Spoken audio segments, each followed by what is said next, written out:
What's up, shescherylnicole babes? It's your girl shescherylnicole, and today we are back with another video.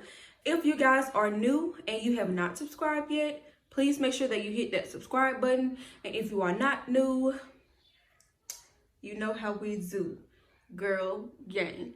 Thanks for all of the love and your support. It's always really appreciated. Guys, I do want to make sure that you are following me on all of my social media platforms as shescherylnicole. That's Instagram, Twitter, TikTok.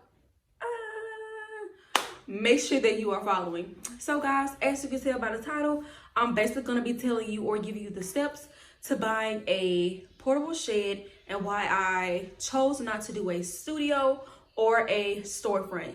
So without further ado, let's get to it. Breathe and wash me over until my will runs dry. Send all your sins all over me, baby, baby.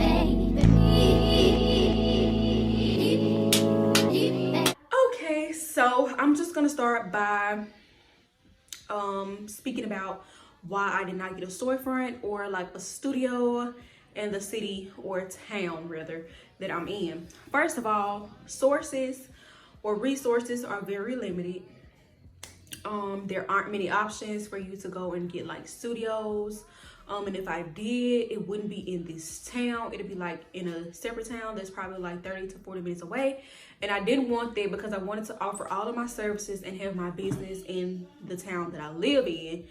And the reason why I did not get a storefront was because everybody wants so much money for like the monthly rent and stuff like that. So it wasn't the best move for me financially. Because I am still trying to grow my clientele and build my business and my brand. So, you don't want to necessarily just throw yourself out there when you don't typically, have the funds to pay your bills and to pay bills for your business, like shipping costs, rental fee, and different things like that. So when you have a storefront, a lot more comes with it. Not that a portable shed is not hands-on. A storefront is more hands-on. You have utilities and different stuff like that versus a portable shed actually being connected to your home utilities. You're basically just running these utilities like water, electricity, and things of that nature from your home to your shed. So we're just going to get into the things you should know or things to keep in mind when buying a portable shed. So I have everything basically like on a list in my phone, and we're just gonna go one by one and talk about each topic. So first step, or like first thing first, you need to make sure you have land to put your portable shed. Sometimes they have like commercial lots, or you have property or land that you are not using on your property. You can put it on there. But most time when you are trying to get commercial lots, it is very expensive. Well, in this town, it's very expensive because there is such a high demand. I think when I inquired about getting like a lot for my shed at first, the guy told me like $75,000. $75,000. And I'm just like, we haven't too long really just got a house. It hasn't even been a year yet, almost. So you expect me to just pull $75,000 out of my back pocket? That's another reason why I want to get in on business credit, but that's another conversation for another day. So you want to make sure that you have somewhere to actually get your shed delivered and to do whatever project you're planning to do. You want to make sure that you have that suitable land for your building. The next thing will be to follow your city's protocols for putting a shed on your property. This is definitely important because depending on like the size of your shed, you will need permission from the city to put it on your property. I know you're probably like wondering, well, it's my land, why can't I do what I want? Okay, so basically they have these different laws and rules that you have to follow by with the city, because if you don't, you can get fined. And also, I ain't the one to say it, but sometimes you gotta keep stuff on a little hushy hush. Just have them come out here and inspect the stuff and just don't get into that. Just, but yeah. You want to make sure that you're following your city protocols because you don't want to get in trouble. You don't want to get fined, especially if you're like a new business like me, just trying to get your business off the ground and you still have to do like renovating and stuff like that. You definitely cannot afford to get fines. So the next thing would be to find places who offer portable sheds. So it's very important that you search, you know, like on Google or something like that, portable sheds near me, and they should give you like a list of places that offer sheds. And I know that some you can buy them straight off the lot and some you can have build, which is what I had done because I knew exactly how I wanted my shed. And like, yeah, so you want to make sure that you can find a place. Make sure you read the reviews about the place because you don't want bad reviews and you don't want someone who's going to give you a runaround and basically just waste your money and things like that. So it's important that the next thing, know what style you want.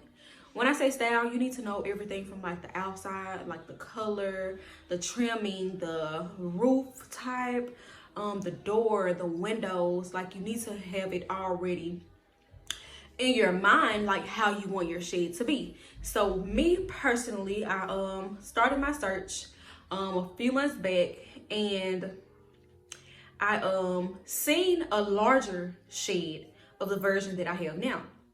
So I'm like, oh my gosh, I absolutely love this. And if I have the video, I'll put it up here. But I was like, oh my gosh, I love this. This is gonna be perfect. But I knew that it would be too big. So I'm like, okay, let me go down a size or a few sizes, because I think the one that I had seen was like a 16 by something.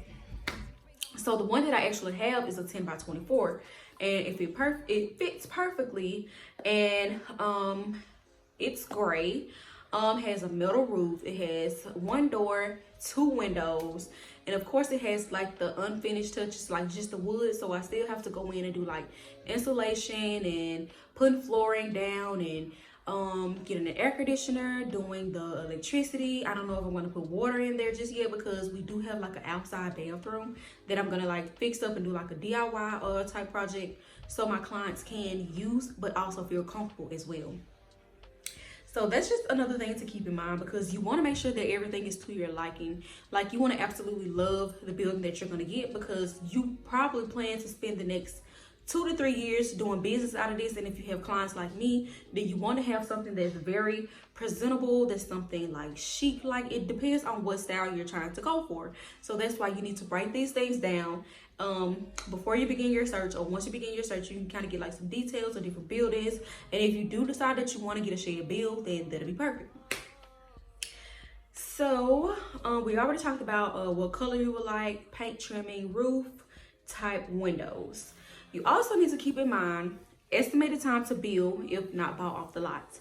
So personally, I'm trying to see exactly when that I want to say I put my order in February, and I received my building in March. So it's about 4 weeks. The reason why time kept getting pushed back was because of the rain. It would have been delivered sooner, but because it kept raining, it just kept throwing everything off, and it was awful. So in this time, it typically takes about 4 weeks. But in this time, I do recommend, like, if you have the extra funds, to go ahead and get like certain things that you need, like go to Lowe's and get insulation. You can get like the little padding and just everything to do the basic, like sheetrock, mud, and different things like that. Like the flooring and stuff will come later on down the line, but you just really need to get the basics. Like for electricity, like if you plan to be doing, you know, electricity and stuff like that, you want to make sure that you have some air and heat flowing through the for all different seasons, because you have to be comfortable in your building. Okay, I will say things you will need to prepare for delivery. So basically, like the company that I went through, I needed some concrete blocks. I got 8 of those, and that was really it. The concrete blocks, depending on how high, I do recommend getting them high, because the air will be able to go under the shed and it won't be so hot, and your floor and like the wood won't rot and stuff like that. So the only way you will need like concrete blocks, and also the things you will need to prepare for delivery, ground conditions. This is so important because my yard was ruined. Like, if you watch my blog about the shed, my grass was ruined. My husband was mad, and now we're stuck with like these ugly and hideous tire tracks in our yard. Some of them are so deep, and it's just really ugly. So you want to make sure that your land or wherever you're deciding to put your shed is completely dry. Like, you don't want no run-ins as far as the tires getting stuck with how they're delivering the shed. It's not worth it. Like, I was excited. They did not ask me the ground conditions, but the man did walk out in our yard to see how the grounds were. And he was like, oh yeah, I can try to see if it'll work. But he shouldn't have done that. If my husband was here, he probably would have turned him around and was like, hey man, you're gonna have to come back and deliver this another day. But he did drive 2 hours to deliver my shed, so it's kind of understandable. Like, you didn't want to drive down there for nothing, and I kind of didn't want him to drive down here for nothing because I was excited as well. But moving on, things to keep in mind: renovation. Depending on what you're trying to do out of your shed, you need to make sure that you kind of have the funds to like get things up and running. Like, it's not a race. You don't have to do everything at one time, but it is important to keep in mind that you will need funds to properly get your building together up to your standards. Now, if you're doing it basically like a suite style like me, I can do stuff like one at a time because it's not like I don't already have stuff to start working with. But I think I'm gonna take my time. I will probably be finished with the shed like fall-ish. I'm saying like August, I'm saying September, but I really don't know. But I'm just putting it in God's hand, and everything will come together, and I will open and move into my new space when the time is right. Okay. So the renovation, like the supplies that falls under the renovation. But another important thing, you need a professional. Like, you need professional workers to come and take care of like your electricity. If you're getting water, you need somebody to do your water. Now, if you have a cousin who's experienced with electricity, running pipes for water, then hey, kudos. But being that I am in cosmetology school and I do plan to try to get my building state board approved, you're gonna have to put certain things in your building that they require for you to have, because if you don't, then your building will fail, like the state board inspection. And each time you will have to pay for the inspection from the state board inspectors. Like, you're gonna have to pay every time they have to come down to your shop, and you don't want that.